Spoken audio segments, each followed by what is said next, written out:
विद्यार्थी मित्रांनो, मेकॅनिकल मध्ये सॉम म्हणजे सॉलिड मेकॅनिक्स आणि सिव्हिल मध्ये मॉस मेकॅनिक्स ऑफ स्ट्रक्चर हे दोन मॉस आणि सॉम खूप महत्वाचे आता हे विषय आहे सेकंड इयरला. सो मित्रांनो, या विषयाला आपल्याला पूर्णपणे आता रिव्हील करायचंय. म्हणजे जी एंडसेम एक्झाम आहे ती कशी स्कोरिंग करायची, पेपर कसा लिहायचा, कुठले इम्पॉर्टंट टॉपिक आहे, कुठले आयएमपी क्वेश्चन आहे, कुठल्या टॉपिकवर आपण फोकस केला तर कमी दिवसामध्ये आपण स्कोरिंग करू शकतो, सगळ्या गोष्टी आजच्या सब्जेक्ट पॉडकास्टच्या सिरीज मध्ये तुमच्या क्लिअर होणार आहे. सो मित्रांनो, आपल्याला या गोष्टीवरती या सॉम मॉस वरती डिस्कशन करण्यासाठी आपल्यासारखी स्टुडिओमध्ये आपण आज प्रोफेसर हिरालाल पवार सरांना आमंत्रित केला आहे. Sir Matoshri college of engineering मध्ये सिव्हिल डिपार्टमेंटला प्रोफेसर आहेत. सो सरांचा एक प्रगल्भ असा अनुभव आहे आणि त्याद्वारे सॉम मॉस एकदम सोप्या पद्धतीने सर कॉलेजमध्येही शिकवताना आज आपल्याला एकदम बारी बारीक कॉन्सेप्ट सांगणार आहे, आयडिया सांगणार आहे, क्वेश्चन सांगणार आहे. ते फॉलो करा, तुमचा मॉस सॉम बघा, अवघड जातो ना तो स्कोरिंग होणार. सो सर, तुमचं पुन्हा एकदा स्वागत आपल्या स्टुडिओमध्ये. सर, पहिला तर मी प्रश्न विचारेल की सॉम मेकॅनिकल मध्ये म्हणजे SM सॉलिड मेकॅनिक्स आणि सिव्हिल मध्ये मॉस मेकॅनिक्स ऑफ स्ट्रक्चर या दोन याच्यामध्ये काही फरक आहे का? एंड सेम मध्ये नियर अबाउट 90% सिमिलर सब्जेक्ट आहे.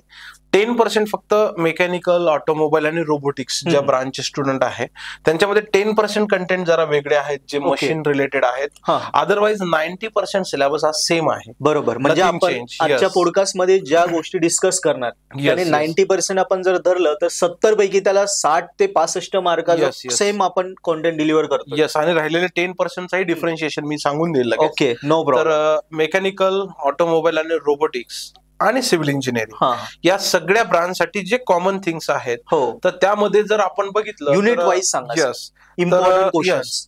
युनिट आता आपण जर बघितलं तर थर्ड युनिट पासून तुम्हाला पुढे एंडसेम एक्झामिनेशन आहे. युनिट 3, 4, 5 आणि 6. येस. आणि सर, मला एक पण हे पण सांगायचं की जे DSY चे मुलं आहे, DSE, ते पण खूप घाबरलेले, कारण कॉलेज ऍडमिशन झालं, इनसेम झाली, लगेच एंडसेम आली. सो त्या हिशोबाने पण हे इम्पॉर्टंट सांगा की काय काय प्रिपेअर करायला पाहिजे जेणेकरून स्कोरिंग होऊ शकते. येस, बरोबरच आहे की डायरेक्ट सेकंड इयरच्या मुलांना तसा वेळ मिळत नाही. Yes sir.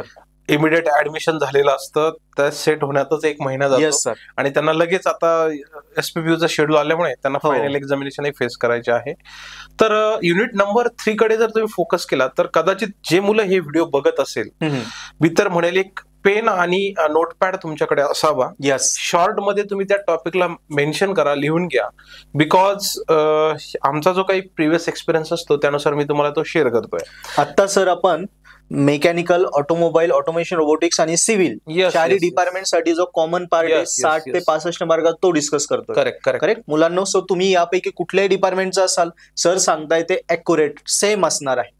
Start sir. Unit 3 कडे जर बघितलं तर तुम्हाला शिअर स्ट्रेस आणि बेंडिंग स्ट्रेस असे 2 पार्ट असतात. एका युनिटमध्ये आहे तुम्हाला शिअर स्ट्रेस आणि बेंडिंग स्ट्रेस, म्हणजे ड्रॉ शिअर स्ट्रेस डायग्राम. फक्त डायग्राम ड्रॉ करायची नसते, त्याच्या मागे खूप मोठं लेंदी न्यूमेरिकल सॉल्व्ह करायचं असतं. बरोबर. आणि मग फायनली त्या आन्सरवरनं डायग्राम येते. आणि तसंच बेंडिंग स्ट्रेस पण असतं.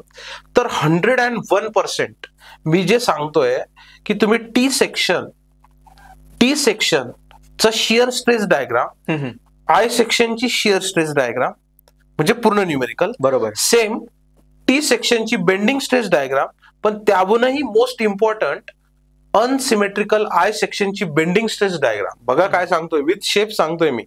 या 4 न्यूमेरिकलला तुम्ही 100% प्रिपेअर करून गेलाच पाहिजे एक्झामला. बरोबर. करेक्ट. विथ मी शेप सांगितलं कारण काय होतंय की टी आणि आय सेक्शन यावरच याचे न्यूमेरिकल्स असतात. त्यात मेकॅनिकल, ऑटोमोबाईल आणि रोबोटिक्सच्या मुलांनी अनसिमेट्रिकल आय सेक्शन हा प्रिपेअर केलेलाच असायला पाहिजे शिअर स्ट्रेस साठी आणि बेंडिंग स्ट्रेस साठी. 100% तुम्हाला तो न्यूमेरिकल येतो. होणार काय, फक्त डायमेन्शन चेंज असणार. हे झालं युनिट 3 च्या रिलेटेड. युनिट 4 मध्ये गेल्यानंतर तुम्हाला टॉर्शनचं युनिट आहे. ओके. टॉर्शन वर तुम्हाला 100% diameter of shaft, design of shaft म्हणजेच diameter of shaft, design of shaft आणि इलास्टिक कॉन्स्टंट. टॉर्शन मधले पण इलास्टिक कॉन्स्टंट असतात, जसं आपण युनिट 1 मध्ये शिकलोय इलास्टिक कॉन्स्टंट, तसं टॉर्शन मधले पण काही इलास्टिक कॉन्स्टंट असतात. यावर 100% तुम्हाला न्यूमेरिकल असतातच. नियर अबाउट 7 मार्क्सचा एक न्यूमेरिकल असतो. मी जे टॉपिक तुम्हाला बोलतोय हे तुमच्यासाठी खूप इम्पॉर्टंट आहे. त्याच्यानंतर सिव्हिलच्या ब्रांचला, सिव्हिल ब्रांचच्या मुलांना त्याच युनिटमध्ये प्रिन्सिपल स्ट्रेसेस आणि स्ट्रेन असतात. प्रिन्सिपल स्ट्रेसेस आणि स्ट्रेनवरचं 100% एक न्यूमेरिकल तुम्हाला असतं. मग त्याच्यामध्ये प्रिन्सिपल प्लेन, ऑब्लिक्यू प्लेन याच्यावरचा तो न्यूमेरिकल असतो, तो तुम्हाला 100% येणार, ज्याच्यात तुमचा सिग्मा एक्स सिग्मा वाय दिलेला असतो. करेक्ट.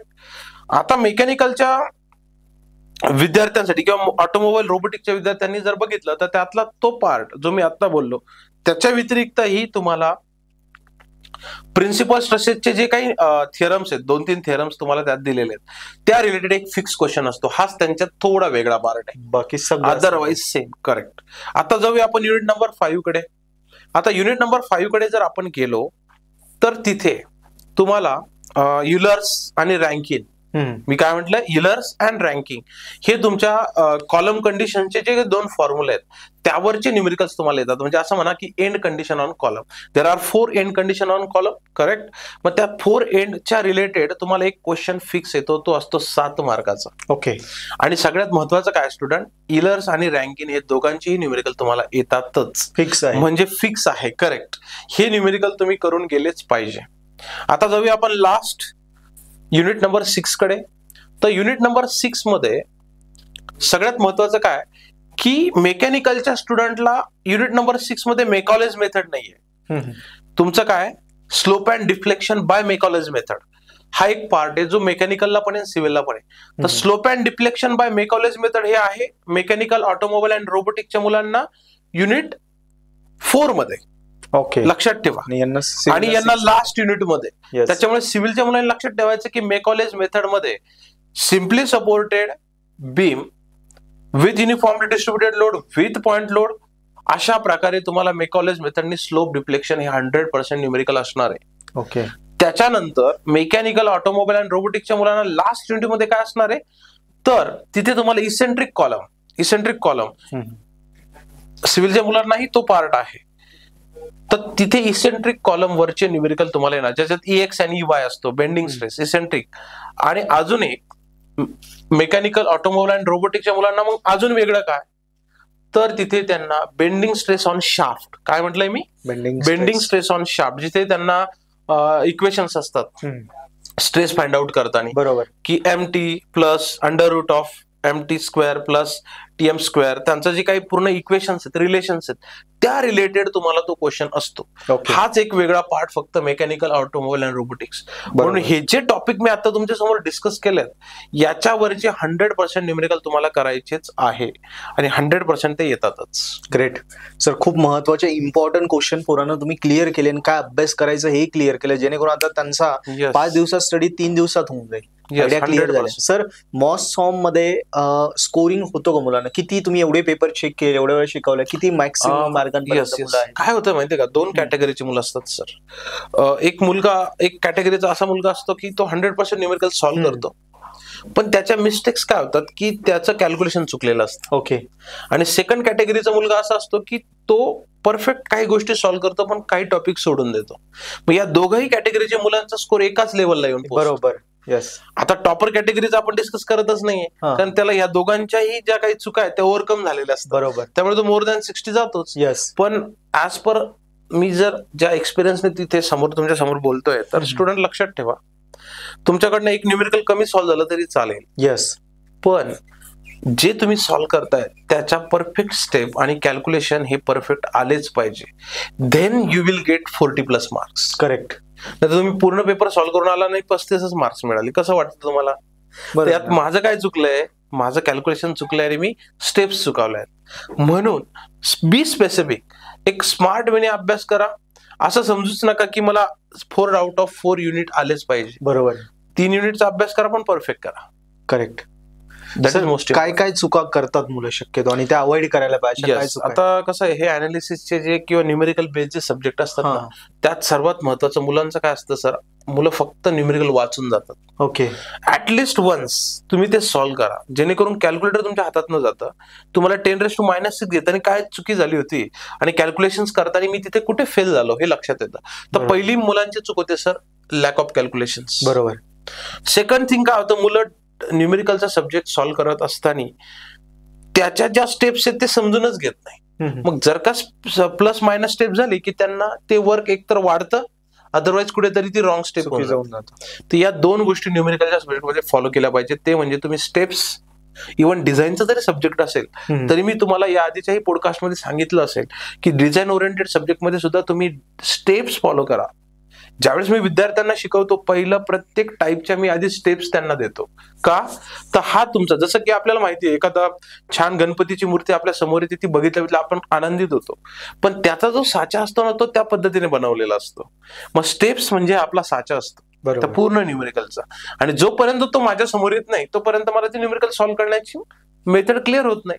म्हणून स्टेप्स आणि कॅल्क्युलेशन या दोघांवर भर द्या, 100% तुम्हाला सोल्युशन मिळेल. Correct sir. PYQ किती करायला पाहिजे, कसे प्रिव्हियस इयर? मी तर म्हणेल प्रत्येक सब्जेक्टचे 3 PYQ तुमच्याकडे असायला हवे. 3 PYQ चा कम्प्लीट विथ त्याचा ऑर क्वेश्चन असतो, त्याचं सोल्युशन तुम्ही सॉल्व्ह केलंच पाहिजे. ऍटलिस्ट वन्स ट्राय केलंच पाहिजे. रिपीट होता का सर मॉस सॉम मध्ये? येस, 100%. हा, तुम्ही म्हणाल जर मागच्या 100 किलो न्यूटन असा फोर्स आला होता आणि तुम्ही म्हटले रिपीट होतोय, तर कदाचित 120 येईल. म्हणजे तुम्ही व्हॅल्यू रिपीट, हा यस, तुम्ही हा ब्लेम नाही करू शकत की सर व्हॅल्यू पण रिपीट नाही झाली. बरोबर. That is the calculation part.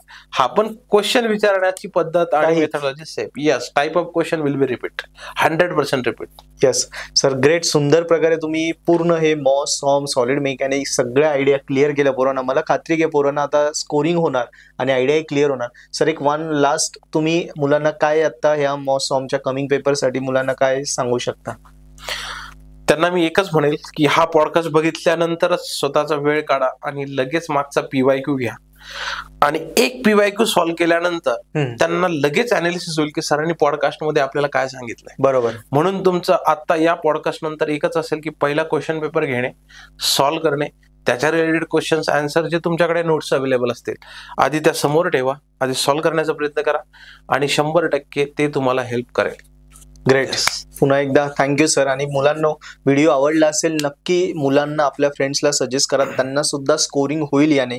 आणि पर्पल हॅट ऍप्लिकेशन नक्की डाउनलोड करा, ज्याच्यामध्ये या मॉस सॉम सॉलिड मेकॅनिक्स यांचा detail video lecture course available आहे. तो कोर्स तुम्ही सबस्क्राईब केला तर तुम्ही कमी दिवसामध्ये हा विषय स्कोरिंग करू शकता. यस, सो नक्कीच आपलं ऍप्लिकेशन डाउनलोड करा. व्हिडिओ आवडला असेल लाईक करा, आपल्या मित्रांपर्यंत शेअर करा, जेणेकरून त्यांनाही आयडिया क्लिअर होऊन मॉस सॉमची कशी परीक्षा द्यायची पूर्ण आयडिया क्लिअर आणि कमी दिवसात ते सुद्धा स्कोरिंग करू शकेल. सो सर पुन्हा एकदा धन्यवाद. Thank you sir.